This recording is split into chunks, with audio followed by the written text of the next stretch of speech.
Alright, we have the very first pay-per-view of the year, and boy am I excited. Run the intro.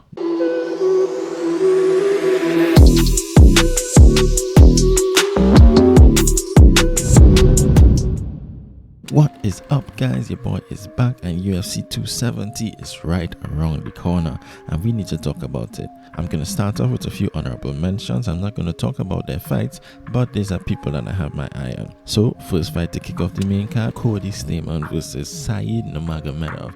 And you know, once your name is Nurmagomedov, we have a lot of attention on you all of a sudden. Now, he has no relation to Khabib Nurmagomedov, but he's still an exciting prospect in the UFC. He's a flashy striker, and he actually hasn't fought since 2020, so it's good to see him back, and I'll be looking to see how well he does. He's already kind of looking past Cody Stamann. He said that if he beats Stamann, he wants to fight Sean O'Malley or Marlon Vera.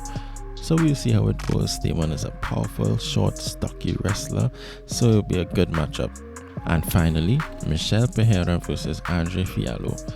Now, full disclosure, I don't know who Andre Fialho is. Michel Pereira is an exciting prospect. He is hardly ever in a boring fight. He does crazy things, and he has learned to reel himself in a little bit, which is good for his game. The best I've seen him look is the fight he had with Salim Imadaev, when Imadaev slapped him at the weigh-ins and he decided, I'm gonna get you back, and he just beat the crap out of Imadaev and he slapped him quite a few times in the fight. That was great. Since then, he has gone on to beat Chaos Williams and Nico Price. Those are some good names.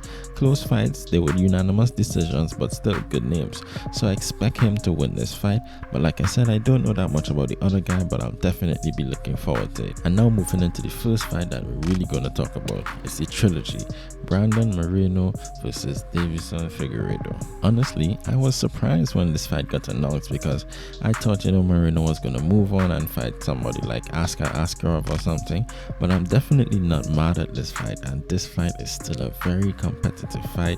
It's still a very hard fight to call, and I don't know who's gonna win.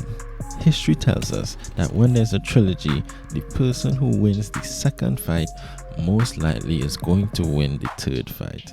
And if that holds true, then Brandon Moreno is going to win this fight. Deiveson Figueiredo, however, did make some changes to his camp. He's training with Henry Cejudo. As cringy as that might be, Henry Cejudo is a great fighter, and he has experience with Brandon Moreno. He's trained with Brandon Moreno before, and that could bring a new aspect to the table. And Figueiredo was already a very dangerous fighter. I mean, every time he loses, he does have a kind of excuse. Oh, I was sick on the day of the fight. Oh, the weight cut just took a lot out of me. But still, Figueiredo is one of the most electrifying people to watch in that division, and this is going to be a banger. And I think it's going to be a harder fight for both guys, because now they know each other so well. Their skills kind of cancel each other out everywhere. On the feet, they both have great striking. Moreno has great boxing, but I would say Figueiredo has more power in his hands. Moreno has more speed, but on the feet, they're both dangerous. They're both elite. On the ground, they both have great grappling as well. Great transitions, great scrambles. However, Moreno showed to have the edge in the last fight on the ground, and he even was able to submit Figueiredo. Some of that might be due to the fact that Figueiredo looked like he was getting a little tired, but at the end of the day, Moreno was winning the grappling exchanges. But on the ground, it's still going to be competitive. I would be surprised if Moreno comes out and dominates Figueiredo the way he did in the second fight. However, I am still leaning towards Moreno. First of all, for the reason I mentioned, the person who wins the second fight in the trilogy tends to win the third fight. Secondly, I think that Moreno has all the tools, and the sharpness and the improvement that he has made is just too much for Figueiredo to overcome. I think it'll be a close fight, but I'm leaning towards Moreno, and Moreno is just such a likable, good guy, but that's beside the point. So my prediction for this fight, I'm going to go with Brandon Moreno, and I'm going to say a late stoppage, maybe round 4, round 5. If not a stoppage, I'm going to go to decision for Brandon Moreno. Really looking forward to this one though.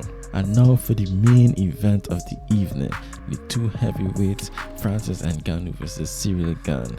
Whew. Boy, where do we start with this one? Now, there's a lot of drama leading up to this fight, and I think this drama is fabricated by the media more so than there's actual tension between the two fighters. Because when you actually listen to Ngannou talk and you listen to Gane talk, you realize that these guys don't have a problem with each other. Ngannou does not have a problem with Gane. He gave his explanation as to why he left the camp. He gave his explanation as to why he walked past them straight. Is been blown out of proportion, this feud or this rivalry. And then, you know, the media is also building this narrative that these guys were, you know, these beloved training partners, they were friends, and like, none of that is true. They trained a few times together over the course of about 3 months, according to Ngannou. They probably sparred like 6 times, and that was the end of that. So while they do know a little bit about each other, it's not like, you know, they've been training partners for years and, you know, they used to go to Starbucks together and like, it's in that deep. With that being said, let's get into the X's and O's of the fight. Firstly, Ngannou's power. Obviously, Ngannou can knock out Ciryl Gane. Ngannou can knock out anyone. Gane is no exception. Ngannou has the great equalizer. No one cares how skilled you are. If he hits you and he hits you clean, you will go to sleep. It will be night-night, or as they say in French, bonne nuit. However, it is also clear looking on that Ciryl Gane is the more technical fighter, the more quote-unquote skilled fighter. But here's where things get even more interesting. While Ciryl Gane is more technical, I still think Francis Ngannou is very technical, especially now, and people don't give him enough credit for how technical he is. In that Stipe fight, that was a very technical performance by Ngannou, and people don't seem to notice that. And then Ciryl Gane is also very powerful. So the point I'm making is they are both technical. One is more technical than the other, and they are both powerful. One is more powerful than the other. So this is an evenly matched fight depending on what happens.